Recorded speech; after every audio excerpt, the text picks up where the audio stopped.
What's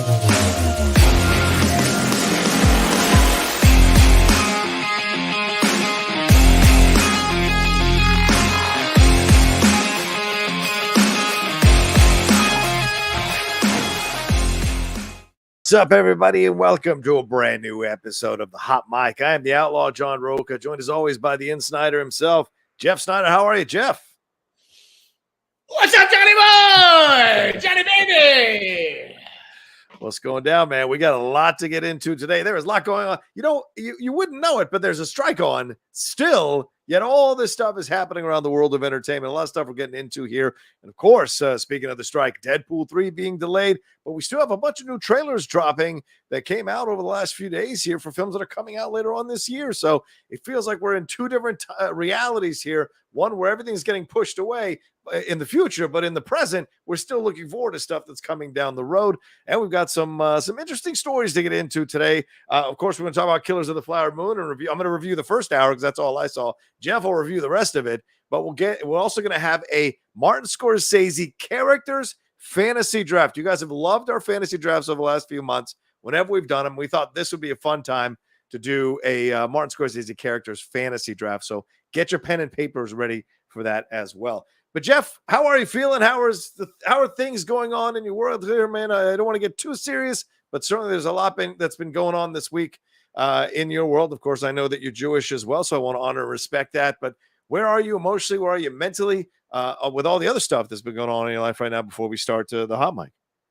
I'm good, Johnny. There's exciting stuff in the works. You know, I have been meeting with and speaking with the brightest minds in this town. Ooh. And there aren't a lot of people who I truly respect in this business. I will come to that. But the people who I do respect, I've gotten a hold of this week. And I've that's good. Advice about certain things. I've also had my maturity questioned. Oh, which, yeah. We don't need to get into. I understand how certain actions that I took may seem immature, but clearly they didn't come out of the blue. I think that the mature way that people handle their problems in this town is to file lawsuits. Right? True. I only go down that route if I absolutely have to. So, yes, I'm sorry I'm not mature enough to run your great newsroom. Well, I don't know if I would take lessons in maturity from anyone in our business or in Hollywood, but I hear what you're saying. Exactly. Exactly, John. Yeah. And that's why, it may just be time. It may be time to take the plunge and just go cannonball into the deep end and see if we can swim with the big boys. We'll see. Yeah. All right. I like that idea.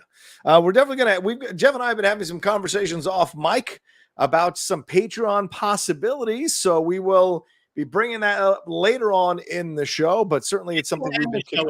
John doesn't know what I'm going to say or plan to say really about it, but I want to get some feedback. I think I'll be the one to lead that conversation, but we're going to save it for the end of the show after the draft. Right. We'll save it to a little bit later, but ladies and gentlemen, please, we got 200 of you watching already right off the bat. Thank you so much. Please, number one thing, please subscribe to the channel if you haven't done that yet. Hit a like on this video. If you're watching later, leave a comment. And don't forget about the Streamlabs and Superchats. Those are how you support us doing this show every week. Looking forward through them. And you guys ask some interesting questions, some out there questions, and some really poignant questions. So it's fun to answer them as we go along. So don't forget, and I've pinned it in the chats in the description of the video, and it's right there above Jeff's head if you're looking for the Streamlabs address. All right, let's move into the first thing. That's Deadpool 3 here. Jeff, it has been delayed. This is according to Deadline officially. It's one of the first major blows in the 2024 theatrical release here due to the actors' strike. It won't be making its May 3rd, start of the summer theatrical release date at all because it is still half being done. It was half being done when the strike happened. And so getting everybody together, even if the strike was to end tomorrow or in November, it still wouldn't be enough time to shoot what they need to shoot, do post-production, and hit that release date. So now it's getting pushed. They haven't officially said what it's getting pushed to, but speculation in the Deadline article says Captain America Brave New World is already done shooting. It would just be post-production once they all come back from the strike when it gets settled here. So that might be a film that moves back because it had moved from May 3rd to July 26th. It might move back to May 3rd and retake that spot that Deadpool 3 had here. So interesting stuff. Deadpool 3 could move to possibly November or December. They have Thunderbolts there in December, but they haven't even started shooting that. So what are your thoughts when you hear this, Jeff? certainly the strike's still going. Certainly there's issues now. It seems like it's going to drag on way longer than we thought after the WGA settlement here. So what are your thoughts when you hear Deadpool 3 is being delayed? I think that the entire theatrical release calendar for 2024 is very fluid right now. I would not consider any of those dates etched in stone. Yeah. It was always, I mean, we've been saying this for weeks, if not months. Like, people always thought there's no way in hell Deadpool 3 makes that release date. Right. I'd be surprised if it was ready in time by July. And don't get me wrong, I do think that if they had to make that release date, they probably could. But it's like, why there's so much riding on this movie. Yeah. Right. There's no point in rushing it. I mean, take your time. The other 2 months if you have to, or take 6 more months and push it to November. Yeah. You have to get this right. Right. Yeah. Captain America: Brave New World or whatever, that's in post production now. Right. Yeah. That finished. Yeah. So they're working on that. So and there's also not a ton that is still in post production. Right. Yeah. Like VFX houses are looking for work. It's not that normally there's like too much work, right? Now they're looking for work. So I do think that any movie that is like ready to go into, having its visual effects done and everything like that, like there's probably people already working on it now, and it'll have no problem, even being put on a fast track. So it wouldn't shock me if Captain America moved up. Deadpool 3, I don't know. Do you try to hit that? Move back? It's on July. It would have to move back. Right? Or would it move up to May? Oh, I guess you're right. It would move up to May. Sorry about that. It's in July. It would take over Deadpool 3's release. It's just a matter of whether that makes sense from a story perspective. With the MCU movies all interlocking, I don't know what they'd have to necessarily change. Yeah. Thunderbolts, it's probably going to get bumped a year. I mean, honestly, I wouldn't be surprised if certain things disappeared, if projects literally went away because of this strike, because we're not spending hundreds of millions of dollars on could this movie be a hit or not, or it's kind of up in the air. It wouldn't shock me. I'm not saying that Thunderbolts is disappearing by any means. Don't get me wrong, but things could disappear that have already been announced. Yeah, I mean, we saw that last week when we talked about the TV situation. Boris Kitt's article kind of breaking that all down, how Feige took a look at this, took a look at Deadpool and was like, we got to start all over again. And in this MCU book that just came out here, it was also speculated, I think it's Jennifer Robinson, I think is the writer's name, or Morrison, she said that Feige, in essence, implied that he is going to do a soft reboot of the MCU, to use a Loki term, pruning other characters or other stories or other storylines that had been part of the MCU up until Secret Wars. After Secret Wars, they would essentially be pruned out of the MCU. So as you said, and look, Wonder Man seems like it's on life support if it's even going to get made. So Thunderbolts is a real possibility. And I don't want to school one of our viewers here, but I'm going to have to do that here real quick. I'm going to take him by the nose. Jake, here, as you can see from Deadline, Thunderbolts pick has pushed pause on the upcoming production, which was set to start and shooting in 3 weeks in Atlanta. It had not been shooting for 3 weeks. It was set to start shooting in 3 weeks in Atlanta. This is back in May from Justin Kroll. So, Jake, just to let you know, it wasn't shooting. Just wanted to clarify that for poor Jake. So, Jeff, what are your thoughts on all of this move? Do you think this quote that they are attributing to Feige would be true here, that he might be looking not just the TV thing, but also the film stuff, as you just said, and start maybe pruning and cutting and throwing some stuff out that has not been started production yet? I mean, yes, I think that's sort of what we have talked about kind of already on the show, where it's like, you need to almost start over, right? You can't keep running out Loki. Like, that's a vestige of like the Avengers movies from 10 years ago. That's a good point. Yep.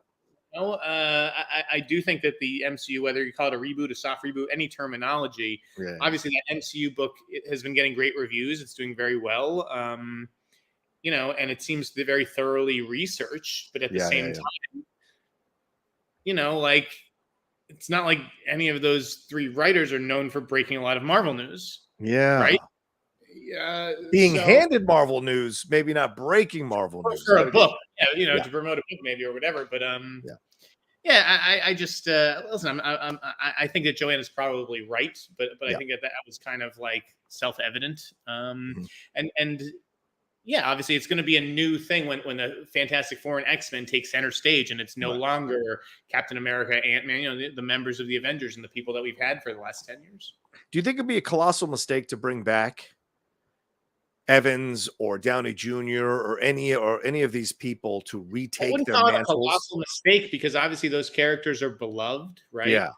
But I think that you can let them have had their time. I don't think Chris Evans, I mean, I know he's signed for some other, like, to actually return as Captain America. Right. He did. Yeah. A while ago, but I just move on. I mean, that was one chapter of your career. It doesn't need to be 20, 30 years. Yeah.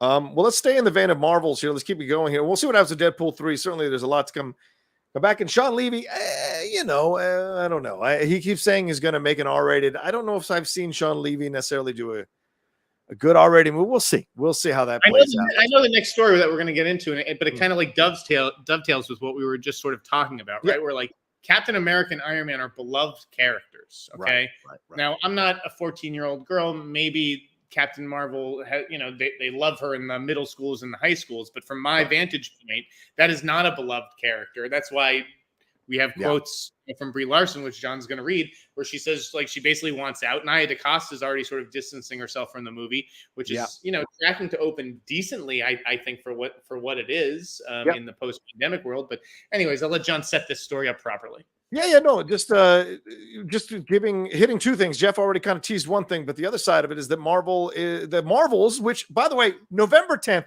Jeff, as I'm looking at my watch, that's 3 weeks away. I've had absolutely zero hype, zero publicity, zero kind of interest. Zero interest as well. And don't give me this whole thing, well, they're not doing the interviews and they're not doing I know that helps a little bit, but an interview with Brie Larson is not helping to sell any movies. Okay.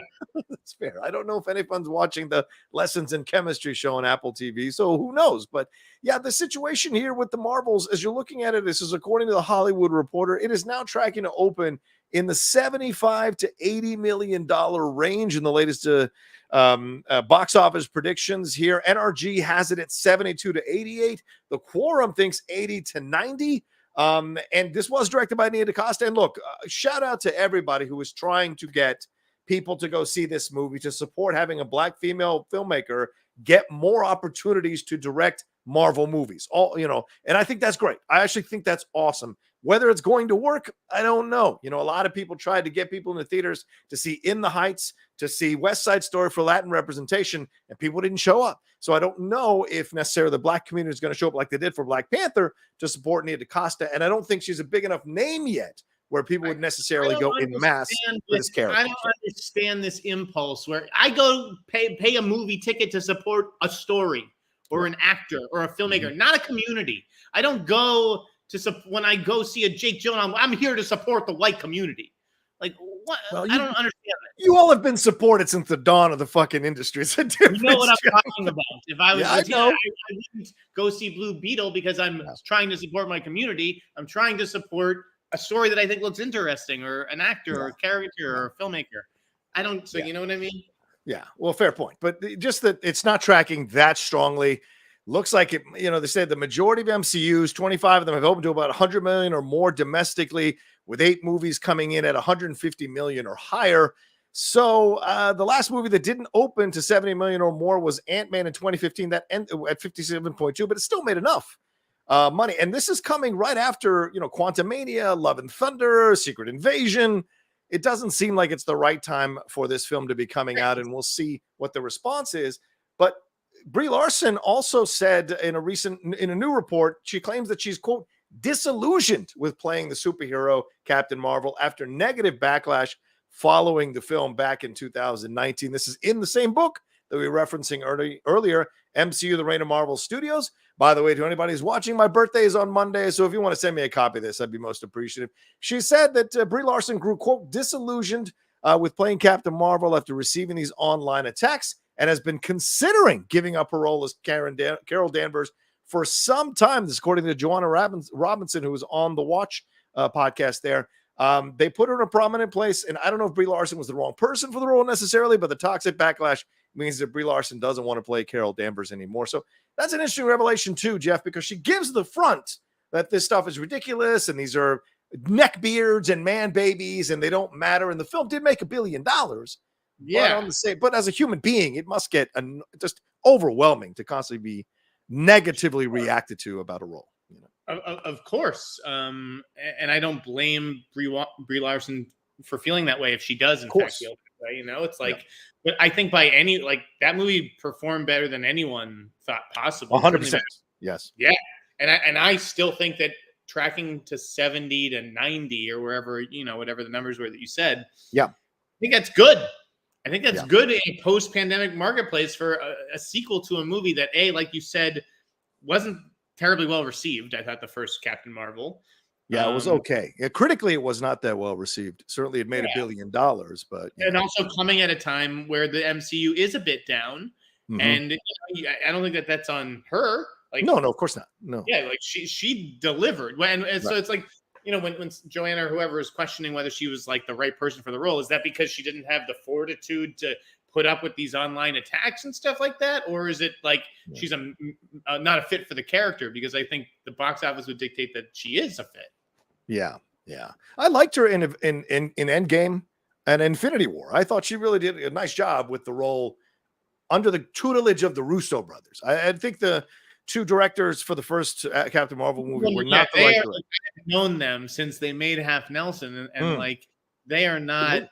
It's a great movie. They are not the kind of people I would have tapped to do a superhero movie in the first place. That's fair. That's totally fair. You take your chances. You want new voices, new independent film voices in the room to give new aspects to something like this. So like you get Chloe it. Zhao in The Eternals, like not someone I would tap. Like a great filmmaker, just like Fleck and Bowden, but not the right thing. You have to set people up for success.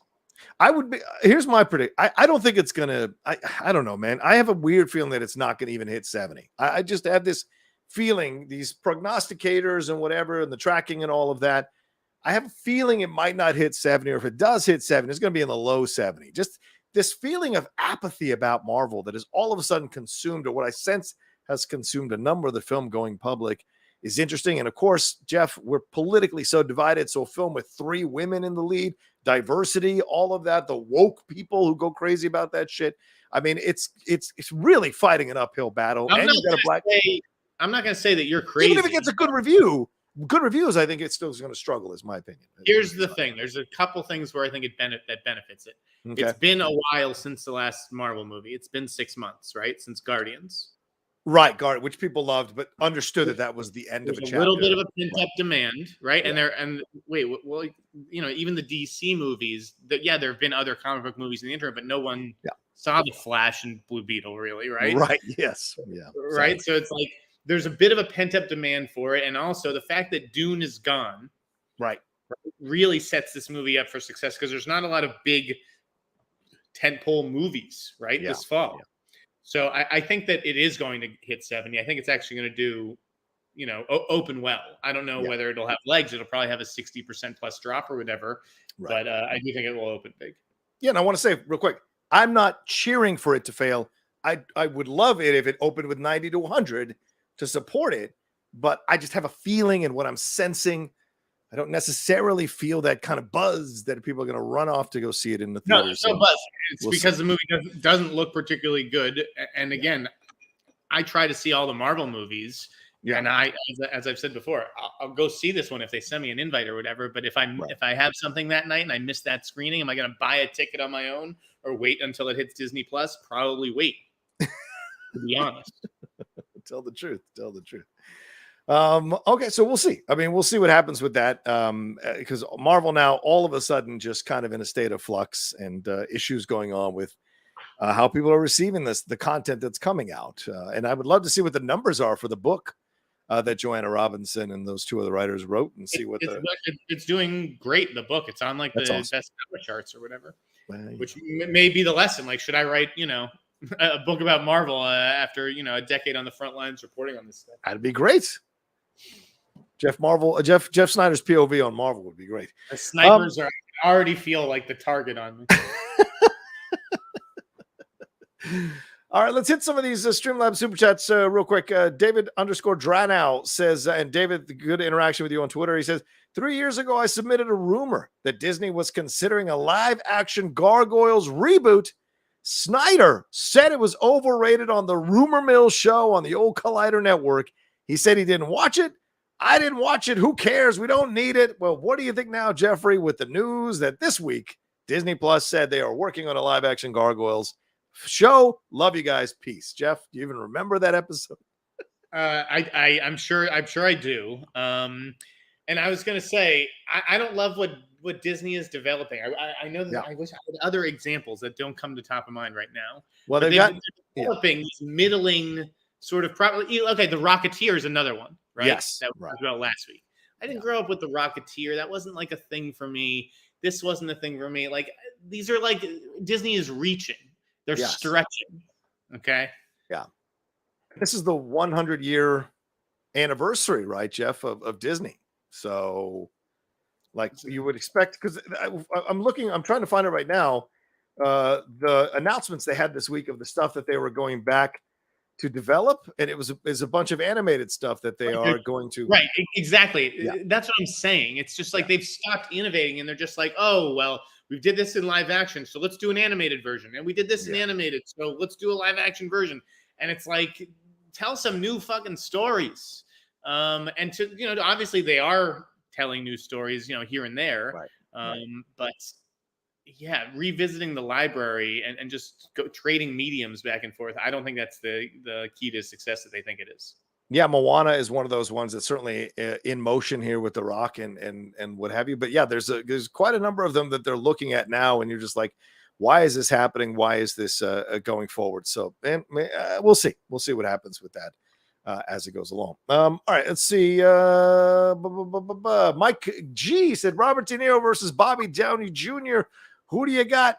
Tell me what you got. Heat reference. What are your best picture noms up to this point? Ooh, Jeff. What are your best picture noms? Obviously, you stop me if you disagree with one, right? Go ahead. Oppenheimer, Barbie. Yes. Killers of the Flower Moon. Yes. Past Lives. Yes. Even though I don't think it's going to make it, I want it to. Poor Things. What's that? Poor Things, the Emma Stone movie. Oh, I haven't seen that one, but it might be. I mean, I haven't seen it either. The Holdovers. God. Yeah. That looks so good. Yeah. And I'm sure that I'm trying to think of some others. I mean, Maestro's going to get in probably. Yeah. I don't know if Ferrari will get in based on the Michael Mann name.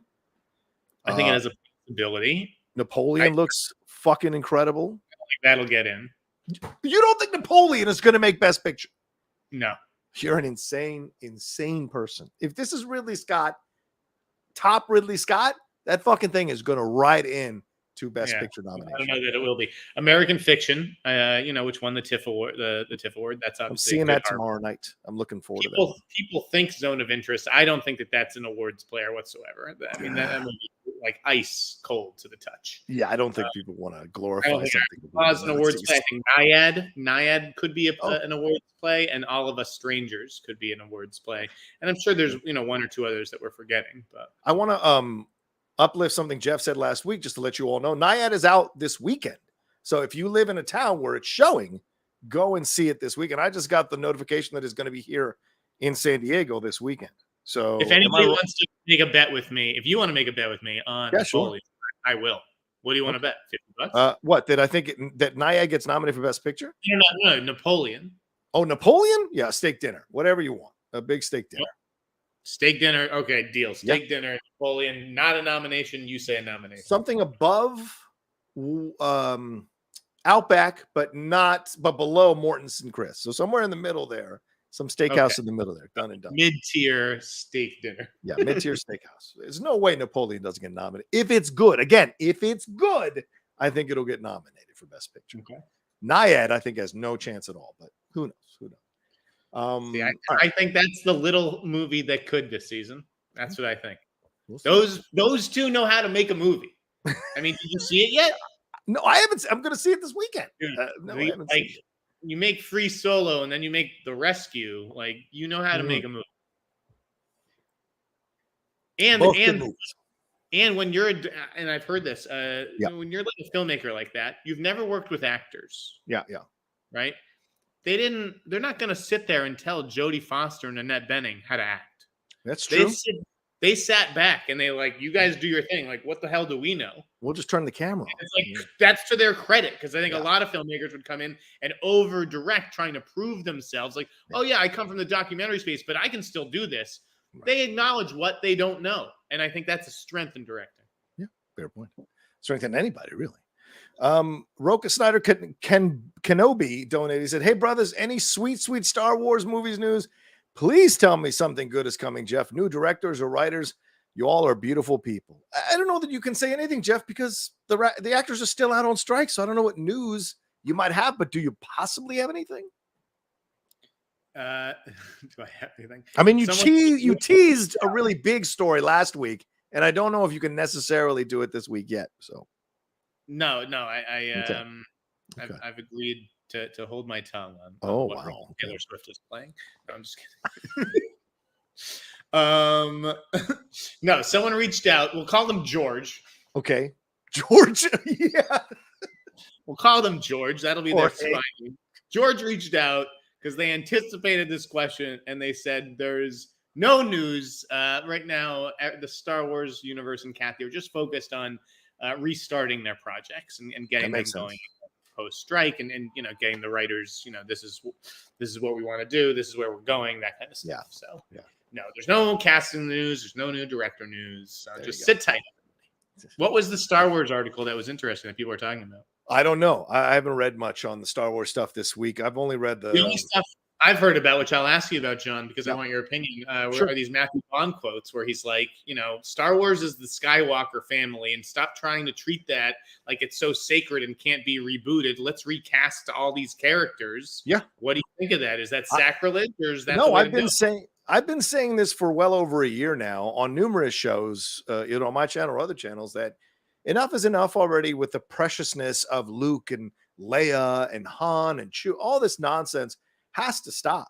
Because you old people can't keep holding on, because the new generation didn't grow up, or the new generations didn't grow up idolizing the original trilogy.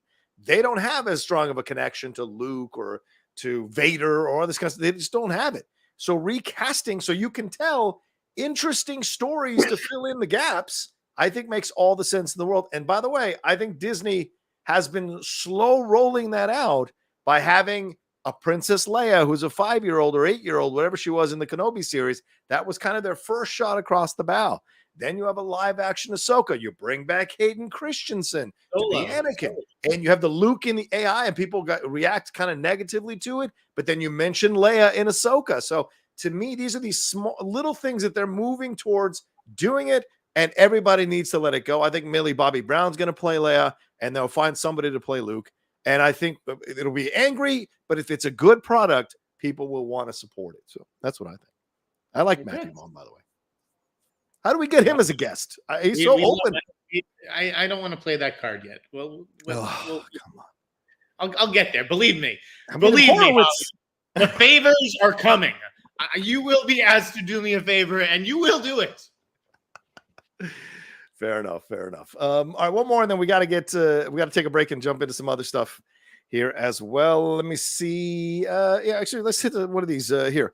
Sean Petersell says, as a WB employee who just survived their third merger, do you think there is any validity to the rumors that NBC will acquire WB? Yeah, knock on wood, Sean. Jeff, do you think there's any truth to the rumors? Here, so you're like, I'm sure that's not his real name, dude. I don't know. Do you think there's any validity to the rumors NBC will acquire WB? I mean, I know that's the talk on the lot, and that the trades, to the point where the trades have started running it as just like, speculation. I mean, I guess we're headed that way with like consolidation in general. It seems unfathomable to me, though, as like someone who used to report on Warner Brothers, and I was like the beat reporter covering that studio. Like, it just seems insane that you're telling me all that stuff on all that IP is going to be controlled by Universal now. Like, wow. Yeah.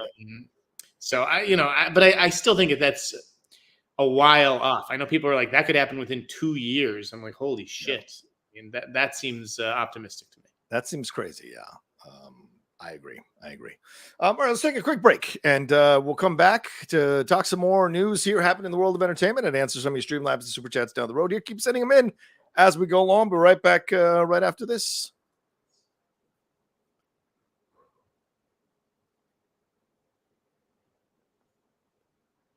All right, Jeff, where do you want to go first? Let's talk about the SAG. Good. What? Let's talk about the strike. Let's do it. SAG strike. Let's do it. Two things to hit, I think, Jeff. The first one is that George Clooney led a $150 million proposal to SAG-AFTRA that apparently did not go well, according to a number of sources. There was a Tuesday Zoom call, and they met with the union's negotiating committee, did Fran Drescher and executive director Duncan Crabtree Ireland, to talk about the Star's proposal, which called for removing the cap on dues in a bid to bring in more than $50 million to the union annually and $150 million over the 3 years. That's right. 3 times 50 is $150 million. They suggested a bottom-up residual structure whereby the top earners would be the last people to collect residuals and the lower income people would get their residuals first. But the pitch, apparently, according to Variety and THR and other places, found no traction. The A-listers group was apparently dejected afterwards, and this is one of the sources says they don't understand why there isn't just a mediation. The group included Emma Stone, Ben Affleck, Kerry Washington. A number of people were involved in this. There were A-listers, Jeff, and it just found no traction. And I sense from the responses from SAG-AFTRA negotiating committee was, you guys have not been. We've been doing this for a year trying to figure this out. You guys parachuting in at the last minute thinking you could save the situation is ridiculous. And Jeff, this feels a little bit of self-serving, as Clooney has a movie about to come out that no one is going to go see, so he's going to try to drum interest in it. What are your thoughts? Boys in the boat? No one is going to see a rowing movie. I don't even know that I'm so cynical where I thought that this offer from Clooney or whatever was actually just promotion for his movie. Like, wow. Okay. No, I'm not saying promotion. I'm saying to allow him to be able to go promote the movie is what I'm saying. Oh, I mean, I think he'll probably be able to promote it anyways. Okay. Again, I'd be surprised if this really did last until January, though I thought it would be wrapped up by now. Again, I tweeted this week, over the weekend, I'd heard, this may in fact wrap up by mid-November, basically. Right. So that everybody can enjoy their holidays in relative peace. And also, to get things going again so that broadcast television can return, whether it's in January or February. With regards to that stuff, I'm of two minds. Like, a part of me is like, with that negotiating committee member where it's like, guys, we've been doing this for a year. Like, we appreciate the support and everything, but like, this is not your place. Like, stay out of it. Right. But I also think it's clear that there is fucking SAG wants this over with. And like, it was pretty much done until they threw out that like levy per subscriber, supposedly. And that mucked it all up again. And like, I think it was Serranos that said it really just killed the momentum that we had going towards the deal. I think that people really want this to be over. And there is starting to be, those rumblings of like blaming SAG leadership and like, why isn't this done yet? Now, you and I, obviously, I think the real reason it's not done yet is because of the AMPTP. I think we know that. Yes, 100%. Right? Yeah. But at the same time, I think it was a nice gesture. Like, I think that was one of the headlines on this Clooney story. Like, it's a gesture of goodwill. And I like the idea of the bottom up residual with like the people who really need that money the soonest getting paid first. Although I can't imagine that the agencies signed off on that. You're telling me that like the person who represents the lowest people, like the below the line agencies or the Gershes, the lower agencies, those agents are now going to get paid their commissions before the people at CA and WME get paid, when they're really the whole reason that this movie got made in the first place because their client signed on. Yeah. And here are the people involved: Scarlett Johansson, Kerry Washington, Tyler Perry. Shockingly, considering how many non-union production he does. Shocking. Bradley Cooper, Meryl Streep, Robert De Niro, Ben Affleck, Aniston, Witherspoon, Emma Stone, Laura Dern, and Ryan Reynolds were apparently all present on Tuesday's call. If I was Clooney, I'd be like, Ocean's 14 right now. Let's put them all in this damn movie. But interesting situation here, because I agree with you. I think the intention is a good intention. That look, let's help the people who don't make a lot of money. Let's get, as a SAG actor who doesn't make a lot of money off SAG, it's a very sweet gesture. But I also feel it reeks of a little bit of privilege to be parachuting in at the last minute going like, hey, let's give you guys some money so they can solve the situation. But none of that money solves the AI concerns. None of that money solves the overall concerns they have about residuals. You're just making it so that more people can put higher dues into SAG to help people of the lower end apply for aid. But the people on the lower end are not making more in residuals. And that's essentially what these people are fighting for, the negotiating committee. And, they said, one of the sources said, we encourage them to come be captains on the strike lines. And they're not going to do that. So it was an interesting situation. But I think, Jeff, what you said is on the nose here. It shows that there are cracks. And if the top A-listers are coming in like this, it's because they are getting fucking frustrated that they can't be out there more to promote their stuff or end this thing once and for all so we can all get back to working. And I do think it's because I am cynical. I'm cynical. The A-listers will make their money on the back end in some other way. They will. So they can go to podcasts, they can write books, they can 100%. go to animation, a million other things. Negotiate for points on a film or something. They'll make it up, but yeah. Okay. The other thing so we'll see what happens, but I think you're right, Jeff. Cracks seem to be showing up now. The other thing, they just they want to be reassured that SAG leadership has a plan, right? Yeah. And I think that's the thing. They're just like, so you guys do have a plan, right? Like, you don't have to tell us what it is, but you have one, right? One of the quotes I was reading about the story said that one of the sources there said that they felt they didn't necessarily feel like SAG had a plan. So we will see when this is all said and done.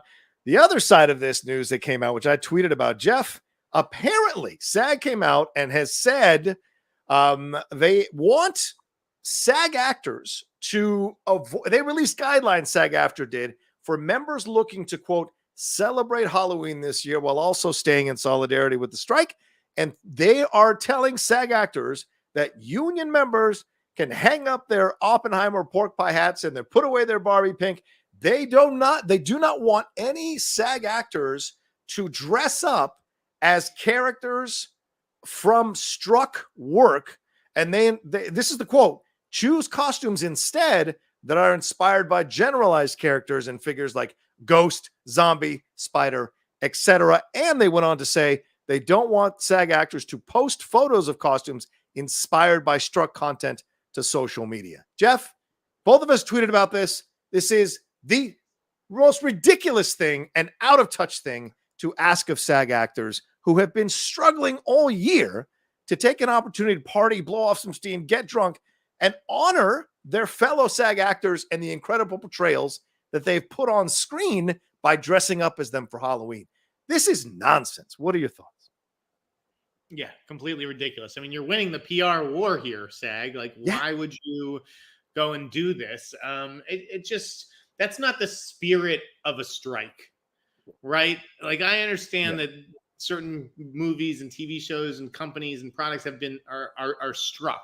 Yeah. But like, fucking Halloween costumes, that's what we're policing now. Should I not, get the box of Frosted Flakes with the movie tie-in on it because there's a movie tie-in on the Frosted Flakes? My kid's favorite food is the Frosted Flakes, but they're not allowed to eat it because who's on the box? Like, come on, this is silly. Yeah, not a fan.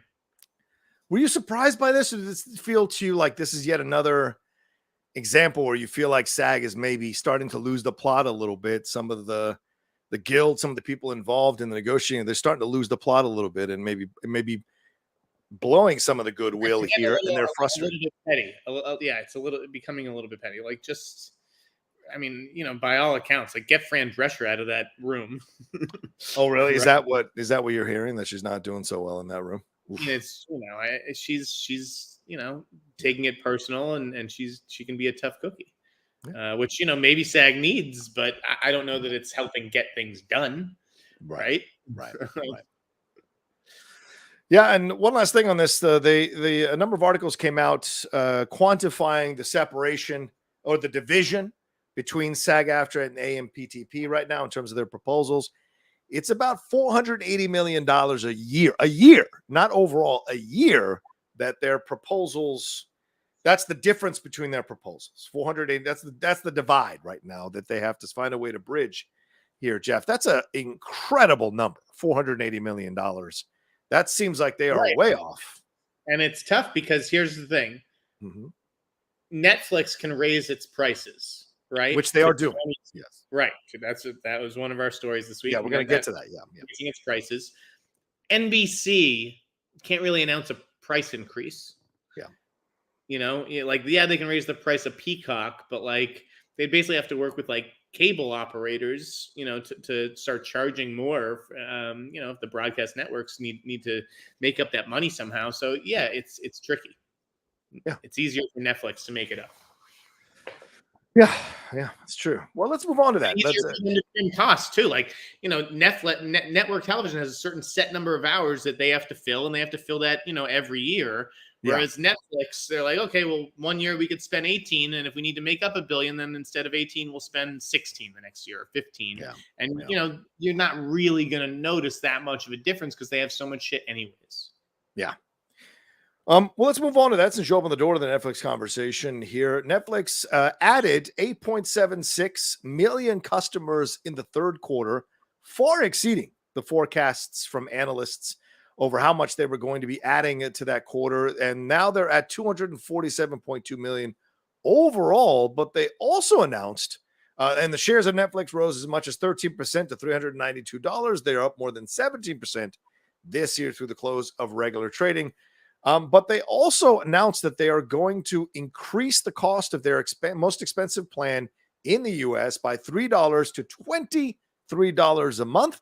And they are going to move their basic plan $2 higher to $12 while keeping the other two plans the same. It'll do the same thing in the UK and France and 2 other large markets. And one of the other stats here, they added almost 4 million customers from Europe, the Middle East, and Africa over that third quarter. So they are spreading all over the place here. And do you think this is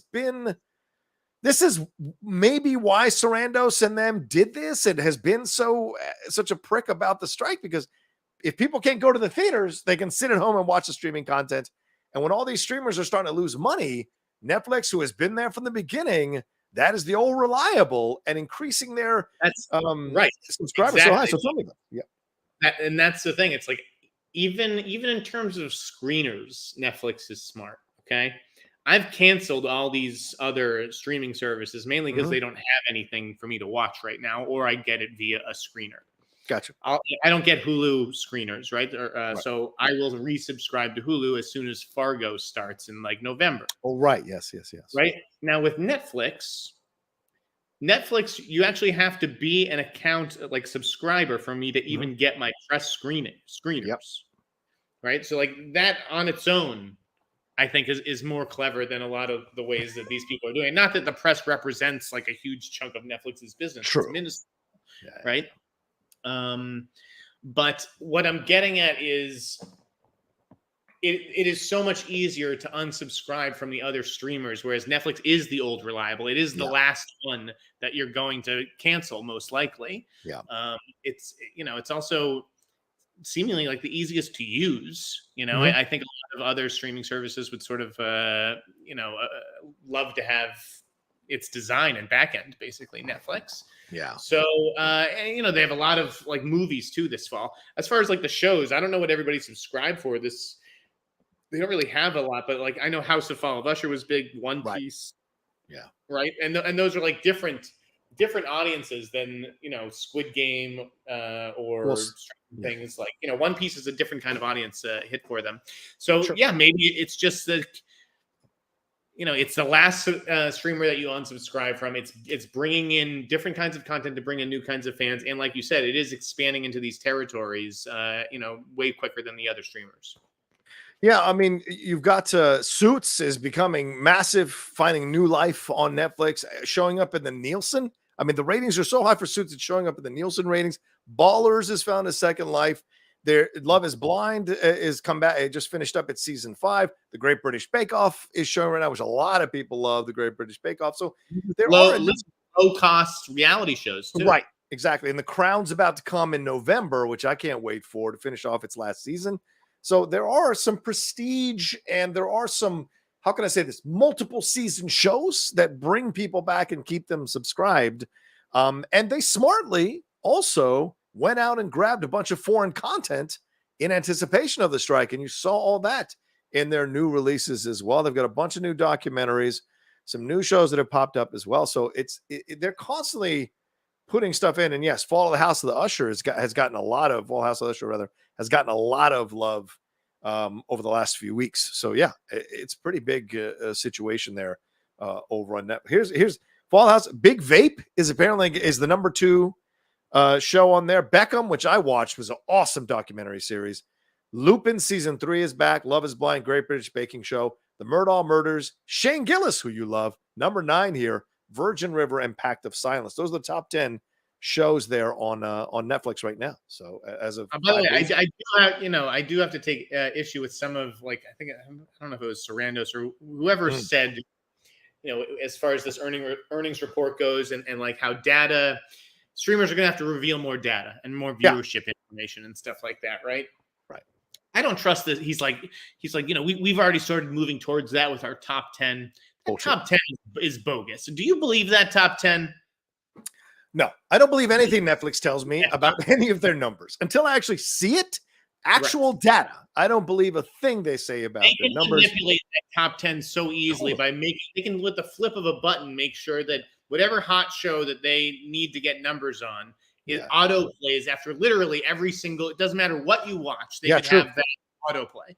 So it's like they can easily manipulate the top 10. Give me a break. Yeah. Sorrento said that the industry is, quote, heading towards a world where streaming data will be much more readily available. I find that to be fascinating. We're heading towards it.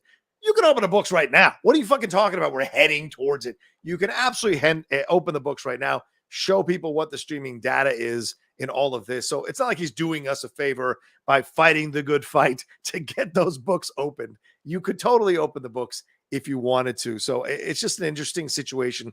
I think they're trying to figure out and navigate for themselves how they can benefit from it before they release those numbers. And even then, I don't know if I need to have independent organizations coming in and analyzing the numbers of these streaming networks for sure. Let's see. All right. Anything else on Netflix do you want to talk about, Jeff, or are we good on Netflix?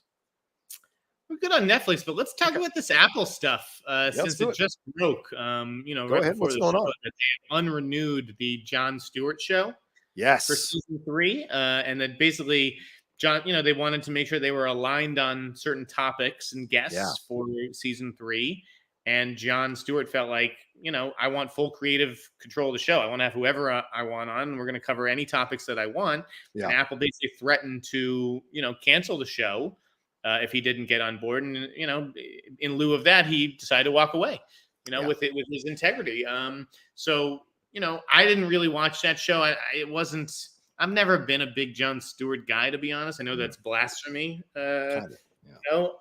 He just does a different kind of brand of comedy than I typically appreciate. But that show, I saw like an episode or two of it when it first debuted. It wasn't good. It wasn't like the right format for him. Although I applaud him for walking away and rather than letting Apple dictate things. And the things that Apple wanted to dictate apparently were episodes on China. Yep. And AI. And AI. Yeah. Things that Apple has a vested interest in. And I find this to be fascinating because, Jeff, again, the reason we do the hot mic as an independent thing is so that we're not like, beholden to studios or directors or writers or producers or anybody. We're going to tell our truth. Jon Stewart kind of made his bones being on a network like Comedy Central where he didn't have to have a lot of restrictions and the things he wanted to talk about, the guests he wanted to have, the pieces he wanted to cover. Certainly John Oliver has picked up that mantle on Max and done the same thing. So when he went over to Apple, I thought this was a great marriage of a deep-pocketed company who is known for being rebellious initially and someone who loves being rebellious, Jon Stewart. the fact that they now want to kind of squeeze him on AI, which they're going to be using more and more, and China, which they have connections with and business with, I think is disingenuous. Like, okay, talk shit about all these other people and studios and companies, but if you're going to kind of mess with stuff that affect our bottom line, we can't have you on the network. That is fucking ridiculous. And I hate it when it happens. It drives me nuts. Like when the NFL takes out reporters that are critical and gets them fired from NFL Network. It's super fucking frustrating. I mean, Apple is first and foremost a tech company. It's not, Yes. an entertainment company, and they're always going to protect those interests. So if the phones are made in China, or obviously they're testing God knows what with artificial intelligence, right? And they obviously don't want Jon Stewart to look too closely into those partners. Right. They may have been risk takers and pushing the envelope on the tech side, but as far as like an entertainment company goes, you mentioned that Shane Gillis special, which is in the top 10 of Netflix. Yeah. There's no way Apple would put out a Shane Gillis special, and that is one of the things I think that we take for granted about Netflix is Netflix really doesn't give a fuck. Okay, so it's like if you think Dave Chappelle is transphobic, I don't think that he necessarily is, but if you do, they still don't care. They're still going to put out Dave Chappelle's stuff. Right, because it does well. Right. And I'm not saying that they should be broadcasting white supremacist shows or Alex Jones or any of this other shit, right? That exists out there. Like, that's not what I'm saying, but like, if there's even an argument to be made for it, which I think there is for Shane Gillis's special, I think it's one of the funniest things I've seen. Yeah. They are taking those risks in a way that Apple never ever would. Yeah, true. I hope he finds someplace to go, because I agree with you. The show wasn't as good as The Daily Show, but some of the segments within the show, I think, were great. And those little 8-minute clip outs that they would put on social media were really enlightening to watch. And seeing that John hasn't lost a step in terms of being smart enough to go toe-to-toe with any of the people in the political sphere and know just as much, if not more, about a subject than they do. And so it'll be a shame if he doesn't find a place to land this show or a version of this show, because I think he is a much-needed voice in our world and our political discourse. And so it's just a shame that Apple would do that. But then again, not fucking surprised. He just needs a podcast, right, where he can say anything. He's not the whole, I think he could get by with like a fan-supported thing, obviously. How many podcasts don't have anything to do with China, though? I don't know. Like companies wise, you know what I'm saying? So we'll see.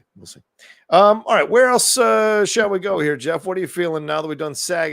Do you want to hit the Matthew Vaughn stuff? Do you have any comment? Do you want to talk a little bit more of the Matthew Vaughn stuff? Or how are you feeling, man? I mean, what is the Matthew Vaughn stuff? Two things, because Matthew's been making the rounds. Go ahead. Yeah, but what is even making the rounds for? I don't even get it.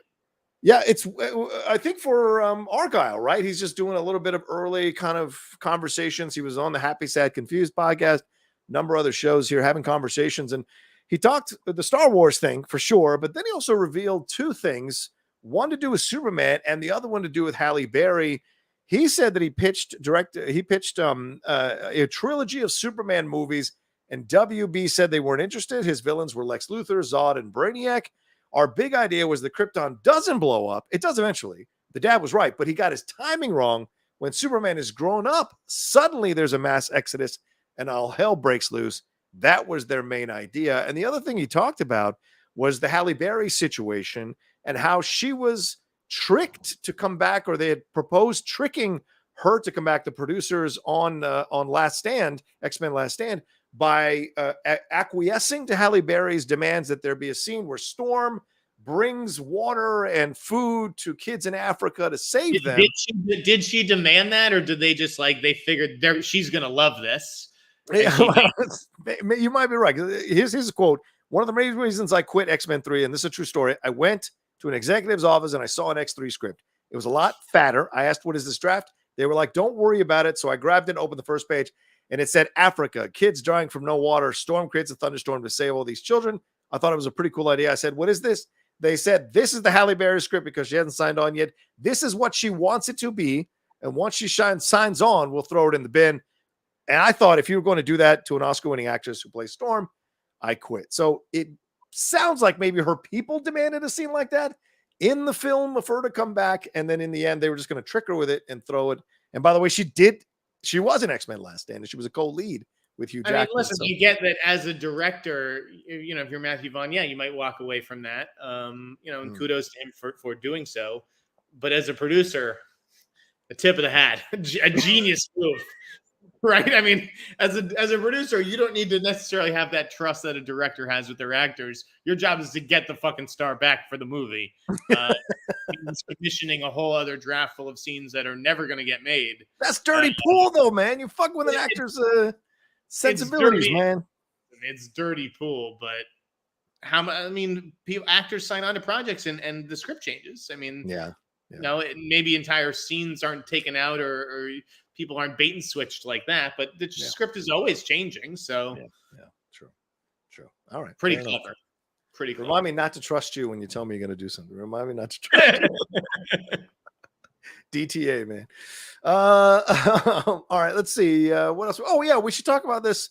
We're almost at the hour mark. Burt Young, noted actor from the Rocky movies who played Paulie, passed away, 83 years old. He'd been in Chinatown, had been in The Sopranos, he's recently in Russian Doll, one of these seasons of Russian Doll. And also memorably in Back to School as Rodney Dangerfield's driver there. Such a great actor, played multiple different types of roles, different statuses and what have you across the board. But really, Paulie is what everybody remembers him for. A frustrating and infuriating guy at times, but also a sweet, lovable guy at times with his heart in the right place. So your thoughts overall on the loss of him, 83 years old here, man? R.I.P. I always loved him as Uncle Paulie. Yeah. I'd seen him in a couple of other things, but I wasn't really terribly familiar with his filmography outside of that franchise. I thought it was weird that his death, I believe, was announced the same day that the Sly trailer came out. Yeah. New documentary, although I think he died like a week and a half earlier. So it took a while to get reported. But I am obviously probably a guy who was maybe boxed in a little by Uncle Paulie, right? Whose career maybe suffered a little bit for it, but at the same time, to be a part of a huge pop culture iconic franchise like that's pretty special. Yeah. I mean, it feels weird. It feels like Stallone's going to outlive everybody involved in that Rocky situation. We will see. Mickey's gone. What's that? He might outlive us. That's true. Judging from that documentary, it sounds like he ain't going anywhere. Judging from that documentary, the trailer there. All right, Gwyneth Paltrow coming out in the news saying she rejects the Nepo baby term. Jeff, we talked about Nepo babies on the show. That's why I'm bringing this up. What are your thoughts on her being upset? It's a bad term from lazy writers. It has, I think it's ridiculous. When you think about how many it is just like all the examples you've read. I don't even need to make the arguments, but when a dentist has a kid and the kid becomes a dentist, no one calls that kid dentist a fucking Nepo baby. Like, what? These people are obviously talented. Yeah, there are some untalented people who were the children of celebrities. Yeah. I don't necessarily want to call out anybody by name, but maybe Sean Penn's kid. Oh, Jesus. Wow. I mean, like, is he a great actor? I don't know. Is he? But anyways, Flag Day wasn't that good. Yeah, go ahead. Yeah. I'm not even talking about the girl. I was talking about his son. His son. Okay, fair enough. His son Hopper. But anyways, it's like it's total. I wouldn't even if I don't think that kid's that talented. Like, I don't think of him as a Nepo baby, right? The people who just get roles because their parents are in a movie or whatever, they don't actually have like long careers. Right, because eventually you get found out. Acting, you get found out in acting. You really do. Or you don't. Exactly. Like, it doesn't. Your famous last name does not matter at the end of the day. Yeah, ask Don Swayze and ask Frank Stallone about how like just having the name doesn't necessarily connect you, and that's Nepo siblings. Nepo blings, shall we say, but Nepo babies is a whole nother thing. And yeah, you get the opportunity, but if people don't show up for your shit, eventually you fade into the background. There are a number of Kirk Douglas's kids who didn't make it. Only Michael Douglas made it. There's a reason for that. So yeah, you've got that throughout for sure. So, but yeah, I think she's also like, why are you're making millions and fleecing people with your goop.com? What do you give a shit? Like, it's just kind of, why would you comment on it? Just an odd thing, in my opinion. Yeah, because it's annoying. I get it. It's annoying to have your talent questioned by people who don't know shit. That's fair. I don't think anybody should question Gwyneth. I think was a goddamn good actress. Not a great actress, but I certainly think she's a good actress. Yeah, a good actress for sure. Yeah, for sure. One more thing here before we hit the break. I wanted to get your thoughts on this. I know, Jeff, I started the show asking about where you're at. Of course, emotionally, we know a lot of stuff happened here with what's going on in Israel and Gaza, but people calling out anti-Semitism is starting to grow in Hollywood over the last few days. Certainly people saying, like, why aren't people stepping up and being as vocal about anti-Semitism as we were, Jewish people saying this as we were about Black Lives Matter, about Me Too movements. Why aren't people stepping up? And one example of this is Julianna Margulies, who is speaking out here saying that she is condemning the silence on Hollywood anti-Semitism. And she says she's been trying to get past the feeling of feeling so disheartened by it all. And she even said, like, oh, I feel terrible that I wore a cross on the morning show. I should have worn a Star of David in my necklace. Why can't I do that? Why aren't we seeing that more and more? So what are your thoughts here, Jeff? You're a Jewish man. You're in Hollywood. Your thoughts as you see people's reactions to what's going on here. Do you think that people are not calling out anti-Semitism enough with what's going on? Or do you just not want to touch this subject? I just want to throw it out for a possibility. Yeah, I think it's tricky. I think that there are people who are really loud and out and proud about their Judaism. I mean, I'm certainly not ashamed of it. Here I am on the internet saying I'm Jewish. That I suppose that makes me a target, but I don't necessarily advertise. I don't have a mezuzah out front of my door, and I saw people who literally like went on social media and said, I am taking my mezuzah down and I feel so ashamed, and like that broke my heart.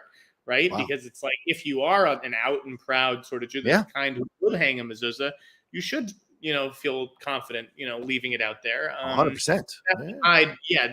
That is sickening.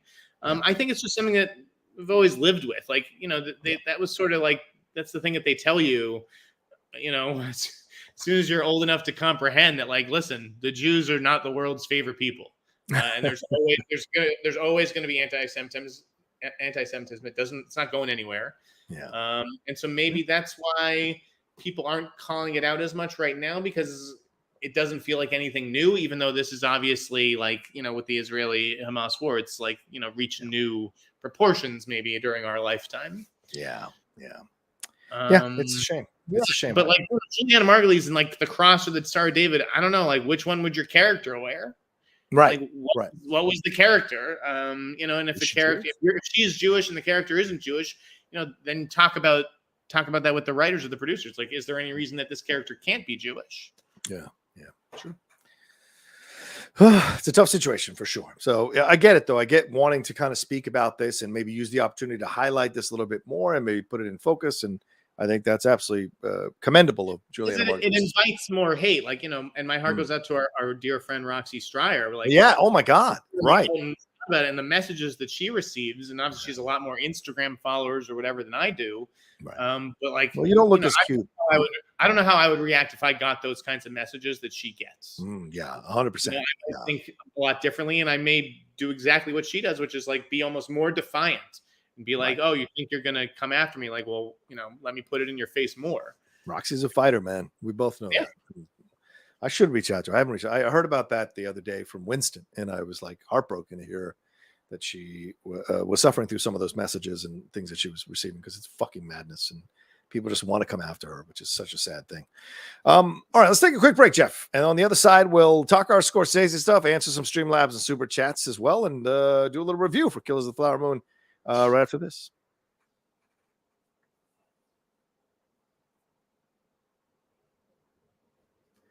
All right, Jeff, let's get into these. Let's see what we got here. Big Eric Shun says, hey, guys, I love the show.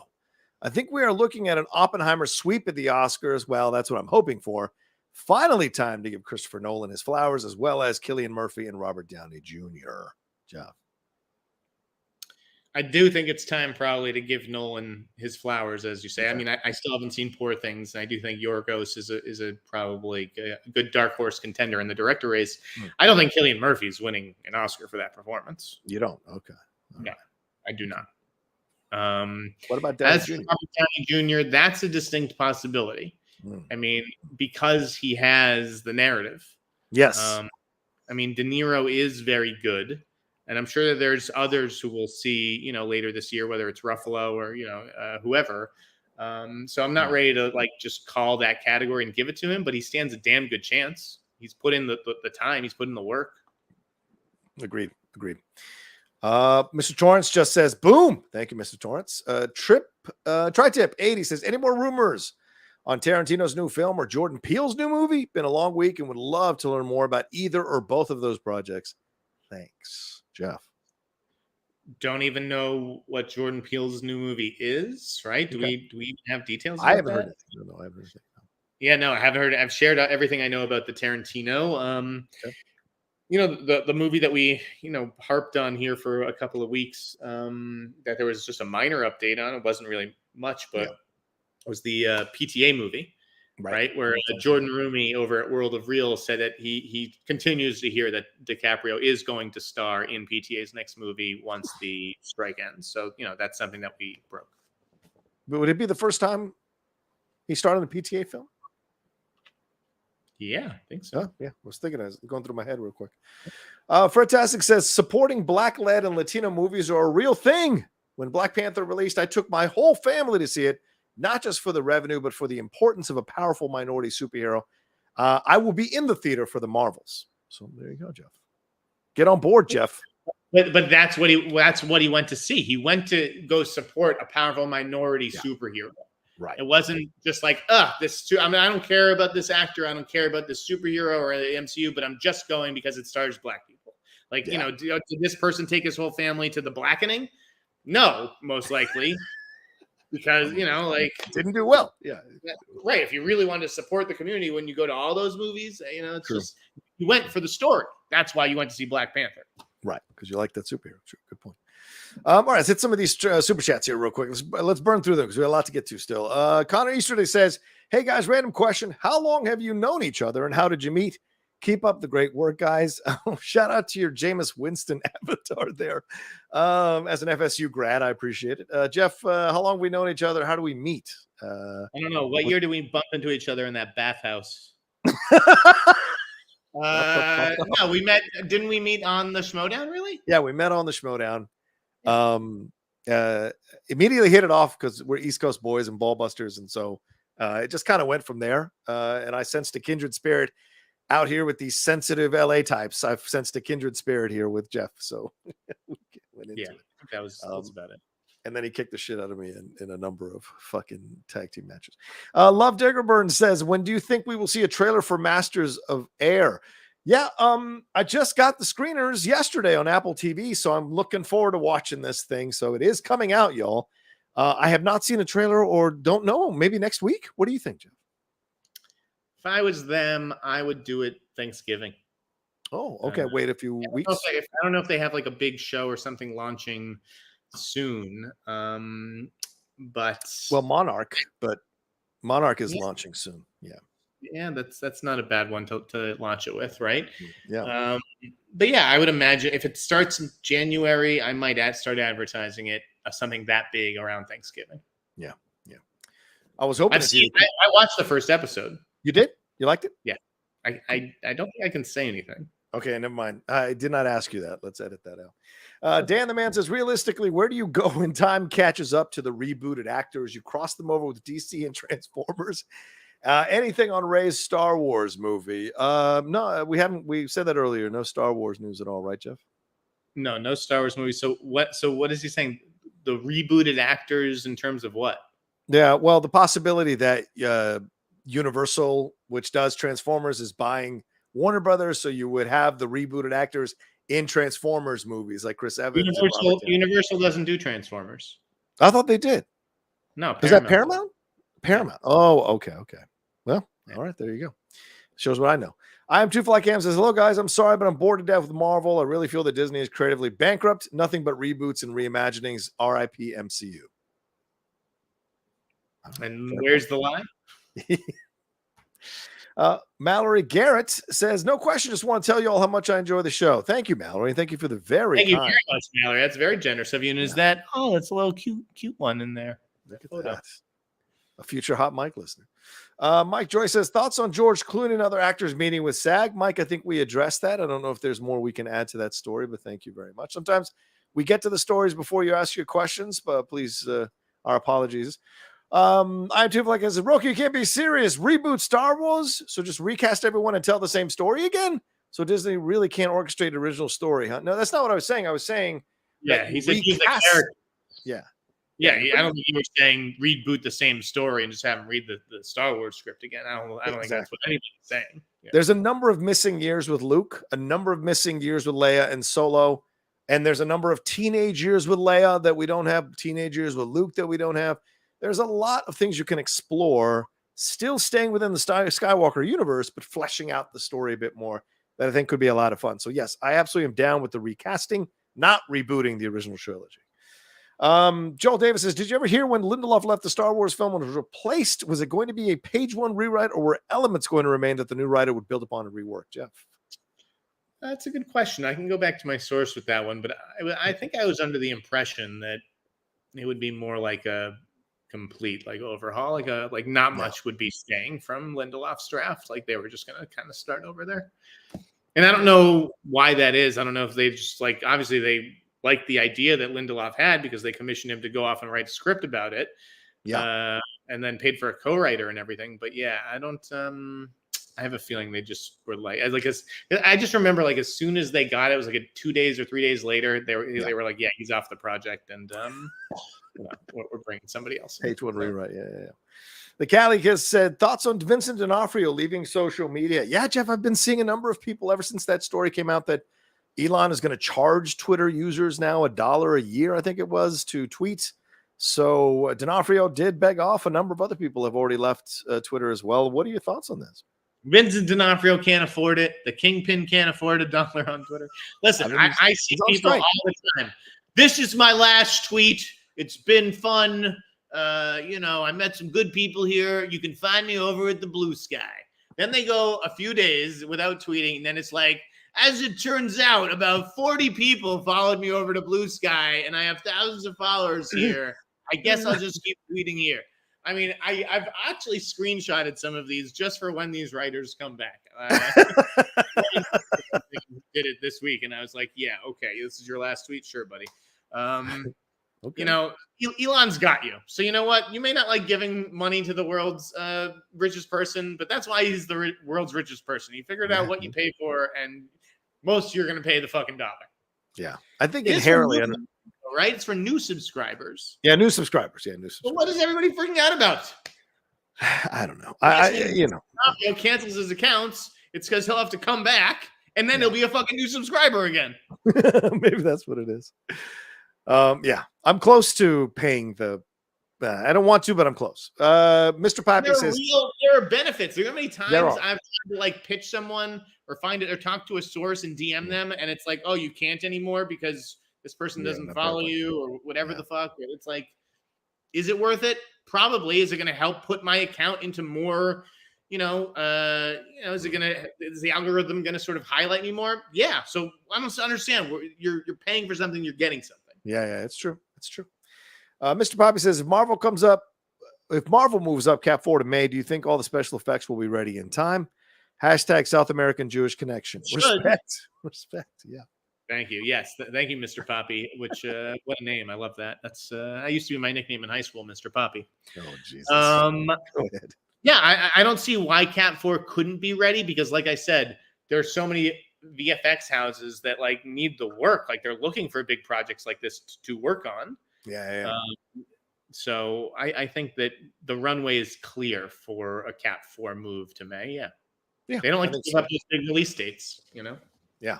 I mean, dealing with the unionization of the workers, maybe you got to navigate that a little bit, but I think it could be possible for sure. All right. Yeah. All right. Let's move on to, let's see what I got. Should we just talk Killers Fly Out of the Moon, brother? Shall we get into that? Yeah. Or do we want, we can do Killers draft wrap up. Yeah. Sounds good. All right. Yeah. Unless you want to talk any of the trailers and give any thoughts on the trailers. Yeah. We can see what were the trailers this week? Napoleon, Eileen, American Fiction, Ferrari, and then what was the other one? All right, American Fiction. I thought that was a good trailer. You? Me too. I loved it. Did a reaction to it. It's up on the channel. Did a good job selling what that movie is, and I like the poster as well. Yep. Still, I was surprised like that won the audience award, or like that is going to be like a major Oscar player.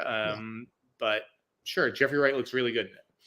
Eileen, what did you think? So I saw this movie at Sundance, but what did you think of the trailer? You did. I was going to text you about it when I saw the trailer, wondering if you had seen it, because I don't always buy Anne Hathaway in these kinds of roles. I think Florence Pugh 10 years from now would kill a role like this.